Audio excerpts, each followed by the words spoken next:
Jeff Hafley got his first opportunity to present himself to Packers media. So we are back to let him, in his own words, tell his story about where he's been, why he's in Green Bay, and what his arrival means for this defense. You are Locked On Packers, your daily Green Bay Packers podcast.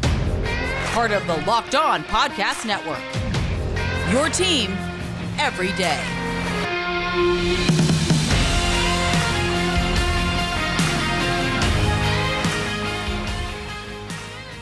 You are Locked On Packers, part of the Locked On Podcast Network, your team every day. I'm Peter Bukowski, and I cover the Packers for The Leap, a newsletter I would love for you to subscribe to. Follow me on Twitter, Peter_Bukowski. Follow the podcast on Twitter, Locked On Packers. Like us on Facebook, subscribe to the podcast, iTunes, Spotify.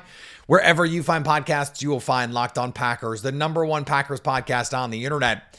And the show for fans who know what happened, they want to know why and how. Thanks to everyone who makes Locked On Packers their first listen every day. We hope you like starting your day with us as much as we like starting our day with you. Today's episode will feel a lot like the one after Jeff Hafley was hired. Less of me, more of the Packers' new defensive coordinator. On Thursday, he met with the media and got the first chance to talk specifically about what he believes in, why he left a collegiate head coaching job for an NFL coordinator job, what he needs from his players, and so much more. Hafley won the press conference, but he did it with the kind of defensive coordinator box checking we love from the outside. Aggressive, attacking, fast. How does that actually work? I'll let him explain that part because Hafley has an answer for that. But let's start with the logistical question. Hafley was a head coach at Boston College, and he's leaving college football to be a coordinator, not even a lateral move. It's a downgrade in position. So why? Hafley named Matt LaFleur as the most important reason.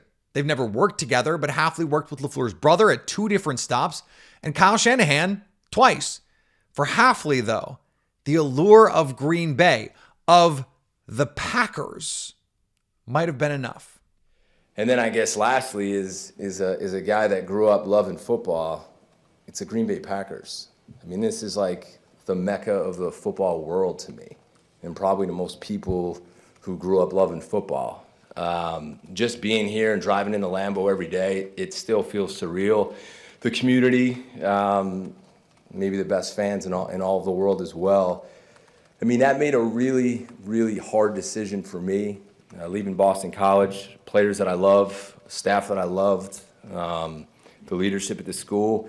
It made a really hard decision a lot easier.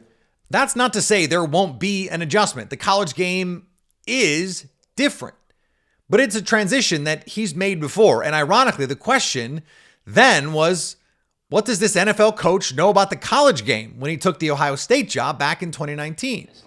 Yeah, I mean, I spent a lot of time in the NFL, right? And then I went to Ohio State, and the big knock on me when I went to Ohio State was this is an NFL guy. He can't coach in college, right? So the things I believe in defense, or whether you're playing 3-4, 4-3, press man, which I do love, zone coverage, vision and break, quarters match.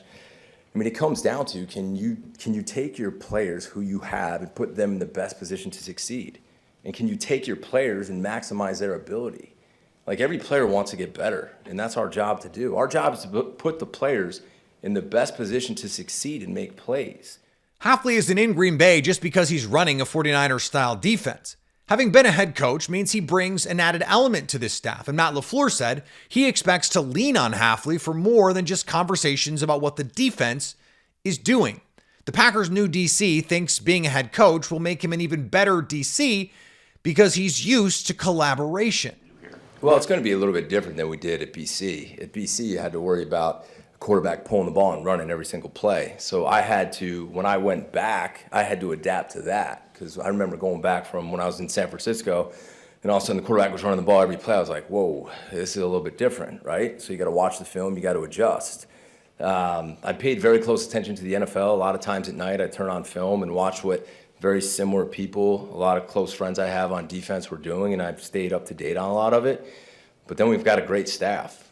I mean, we've got, Derek Ansley, who's just a coordinator of the Chargers, Anthony Campanelli, who I think is a star. I think he's going to bring energy. I think he is a brilliant football coach.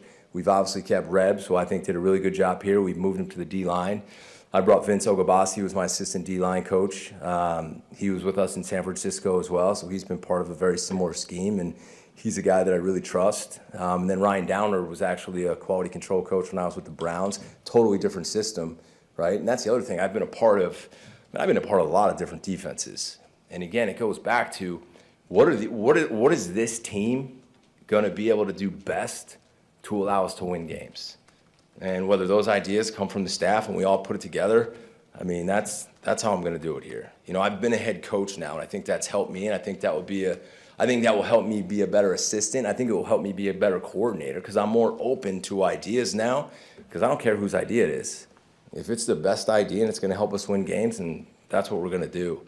But, and this is important, being open to the best ideas doesn't mean Hafley doesn't have core values. Yeah, we try to make it simple for the players so they can play fast, so they don't have to think, so they can be confident and not be afraid to make mistakes, so I can get them the information, we can get them the information that they need so they can go out there and be fearless and play with their hair on fire and just run and hit and cover and get off blocks and tackle.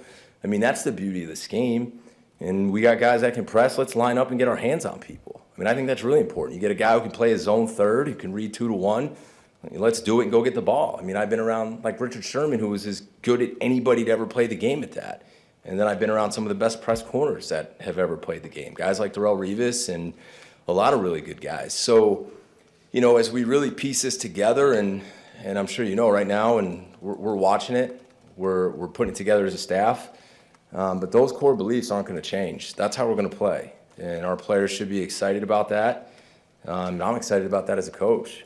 And now that he's not worried about recruiting, something he'd have to do at BC multiple times, once you get them, you have to sign them, and then you have to recruit them again if they're good enough to be desired in the portal. He doesn't have to fundraise. Now he can get back to just coaching ball. The other thing for me, guys, is, I mean, I probably got to watch more football the last week and a half than I've gotten to watch in like 4 months. I mean, as a head coach in college, you're pulled in so many different directions. I mean, I feel like a kid in a candy store again, just sitting there and being able to watch tape. It's probably one of the most refreshing and clear minds I've had in such a long time. Like, I'm having a blast doing it. But the Packers are making a scheme change. It's a 3-4. Now it's a 4-3. This is a team that has run a three-man front since Dom Capers was patrolling the sidelines.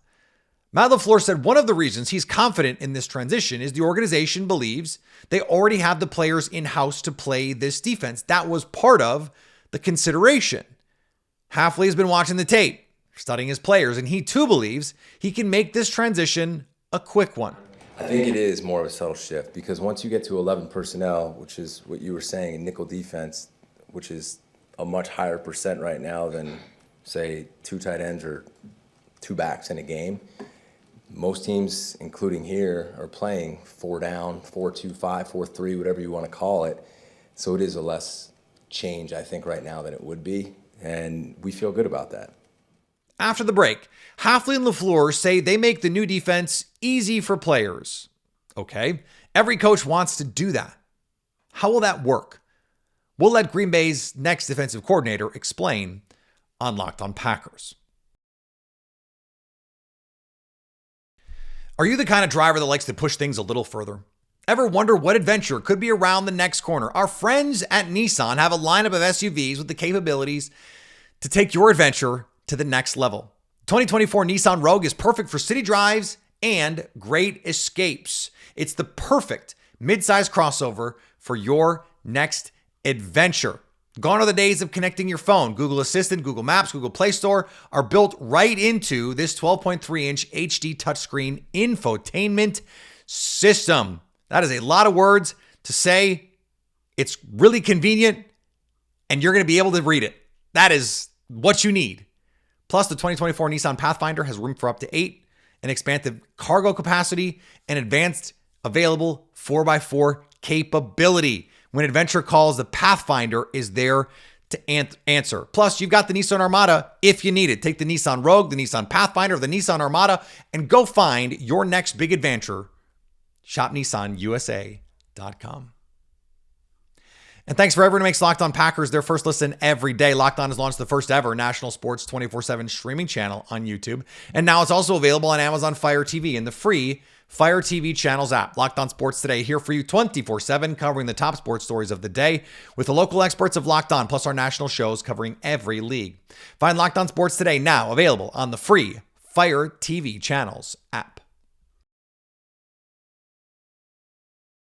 Every coach wants to make his scheme easy for his players, allow them to play fast and physical. That was the exact phrase LaFleur used on Thursday, fast and physical.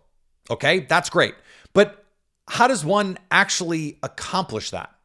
The answer is simple, but not easy. And it means having to let go of one's ego to get there. Well, I think that's part about being a great teacher, right? Is you sit in those meetings sometimes and you go over so many different things and you have this idea, then this idea, then this idea, and you scratch that off. You always got to keep in mind, what are they going to be able to learn? What are they going to be able to play really, really fast and excel at? Like I could come up with a great blitz, and it might be check it to 3x1, 2x2, empty, bunch, motion here, and draw it on paper and think I'm the smartest coach alive, and then I can put it in.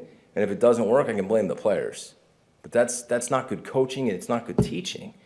You know, what can they handle where they can execute at a high level and succeed at it? I mean, that's so important for us to understand as we put stuff in, and that's why you can't overload them, right? The whole key to this game on defense is we just can't give up free plays and let people score. We got to make them earn it. And then we got to take our shots at time and be aggressive and be the ones on attack too. We're not just going to sit back and let them go down the field. I'm not saying that at all. But then your staff, I mean, they have to be great teachers and they have to be great communicators. And I think that's always been the key for me is you want to be around guys like that. In order to get these guys to buy in, it's going to take more than just a strong jawline. Remember, in our last Hafley episode, Richard Sherman talked about Hafley, the communicator. Hafley says he's spoken to Sherman multiple times in just the few weeks he's had the Packers job. He is a proven relationship builder. Yeah, I think there has to be great communication, but I think first there has to be great relationships, right? I mean, these guys aren't just going to trust me when I walk into a room because I'm the defensive coordinator. I have to earn that from them, and they have to earn it from me. And then I think once you establish that trust and you develop a relationship, then you can have hard conversations. I have said it before. I mean, I picked Rondé Barber's brain on how to play nickel, and I learned more from him than any coach I've ever been around. He's probably one of the best nickels. He probably is the best nickel to ever play the game in that scheme. So why wouldn't I ask him those questions, right? It's the same with Sherm. And I've talked to Sherm quite a bit as I've already taken this job because I have a great relationship with him. But I'm a coach, and he's in the room, and I get there, and I'm learning the scheme, and he's seeing three in a way that – instead of saying I'm on the field, no, this is the way to do it. It's like, wait a minute, what'd you see there, and why'd you do that, right? And then sometimes it was, no, I do it like this, but then sometimes it was, all right, I got it, and I'm going to teach it that way from now on, right? So there has to be some give and take, but that has to be earned, and that's very, very important to me. And without getting buy-in from the players, there's no way to make anyone better. If players don't believe in what coaches are doing, they're not going to play confidently. They're not going to trust the system or the coaches in practice every day. In short, they're not going to get better. And player development is another place Hafley has a proven track record. At Boston College, he didn't get the 5-star recruits he coached at Ohio State. He had to make chicken salad out of, 2- and 3-star recruits. Yeah, I think player development is the most important thing at any level. I mean, you got to get players better at every level along the way. I mean, I thought I was a really good coach when I had Revis. When he left, I realized I had a lot of work to do. He was a special player he was a junior when I got there, so I can't say I had much to do with his development, but it was fun to coach him, and I hope to coach more guys like him in the future. But player development's huge. And at Boston College, we had to take some of those lower star guys and try to get them to play like 4- or 5-star guys. That's always been important to me. It's always been important to me to try to make the game simpler for players. And that's the biggest thing you'll hear me say a lot. I want to simplify it for them because I think part of me being a coach is I have to be a great teacher. So I take all this information that I have and all these things, but I make it very simple for you to understand so you can go out and play fast and aggressive and not worry about anything. The cliche about attitude, reflecting leadership matters here as well. If the players see the coaches bought in, bringing the energy and the juice every day in practice, that sets the tone for them to do the same. There's time for the cerebral part of this, for the X's and O's, but football is often a game that comes down to who plays harder. Everyone is talented. It's the NFL. But who is more locked in, more intense, more focused? Well, I don't know if it's yellers. I don't know if you're going to find a lot of yelling. I think you're going to get a lot of coaching, and I think you're going to see a lot of juice on the field from that staff. But that doesn't mean we're yelling. And I mean, I want to be demanding, but never demeaning. But I want guys out there who have energy and enjoy being around. If we're going to ask the players to run around and run to the ball and get after it, then our coaches need to be the same way. And that's really important to me. So I think there's a part of being cerebral, but when we get a chance to get out on that field, I mean, we got to go. But I don't think we're going to be the type of staff, I know we're not going to be, that motivates through fear at all. These guys are going to know we care about them, that we want what's best for them, and that we're in it with them. Coming up, what does Jeff Hafley say his defense will actually look like, and what kinds of players will it require? That's next on Locked On Packers. Today's episode brought to you by our friends at BetterHelp. Sometimes we need an opportunity to get something off our chest. Big or small, certain things can really start to get to you. It's important to let that out, especially to someone who's unbiased in your life. So today, I want to say how I really feel about something. You might even be thinking the same thing this week. Jeff Hafley is going to be an NFL head coach in the next 3 years. That's how good I think he's going to be as the Packers defensive coordinator, and that's how impressive I think he's going to be to teams around the league. Therapy can be different for everyone. Most of us have bigger problems than our favorite sports teams, and it's easy to get things off our chest every once in a while when you have someone there to listen, someone who can help you, who can keep you on track. If you're thinking of starting therapy, give BetterHelp a try. It's entirely online, designed to be flexible and suited to your schedule. Visit BetterHelp.com/lockedon to get 10% off your first month. That's BetterHelp, HELP.com/lockedon. And thanks to everyone who makes Locked On Packers their first listen every day. We hope you like starting your day with us as much as we like starting our day with you.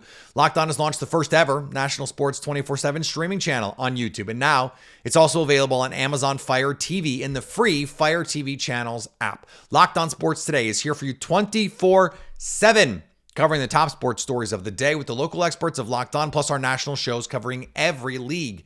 Find Locked On Sports Today, now available on the free Fire TV channels app. Boston College played among the most man coverage in college football. Hafley has espoused the value of press man coverage and still believes in it. But both LaFleur and Hafley mentioned the concept of playing what he calls vision and break defense. It's the idea of as many guys as possible playing with their eyes on the quarterback so they can react in real time to where the quarterback is looking and flow to the football. Once it's thrown, go rally and tackle as fast as you can. You got to have change-ups, and you have to have calls that complement one another. Our zone coverages are built off vision and break. That allows guys to play fast, so they're not looking at people and looking around for people. The essence of playing vision and break coverage is when the ball's thrown, you have 2 or 3 guys going 100 miles an hour to the ball carrier. And I think that's what the biggest difference is. And you have to have complements to that, because a lot of times when you want to pressure, you can't play that style of defense. You have to be aggressive and get your hands on people. So I think there's a place for both. But I'm big on vision and break because I want to see as many people get to the ball carrier and as fast as we can over and over again. Ohio State played this style of defense under Hafley, but it started under Pete Carroll and was adopted by Robert Saleh. It means a lot of single high safety coverages, cover 3 zone looks, and to do that, they'll need a middle field safety who can do it all. Post safety, I like how you use that term. That's good. It's exactly what I would call him. I want a guy who can erase things. We got to eliminate explosive plays when we play this defense. So if a run hits up the middle, this guy's got to come out of the middle field with his hair on fire. He's got to be able to get a guy down. I also want him to be a guy when a ball carrier's wrapped up, he goes and he finishes off the pile.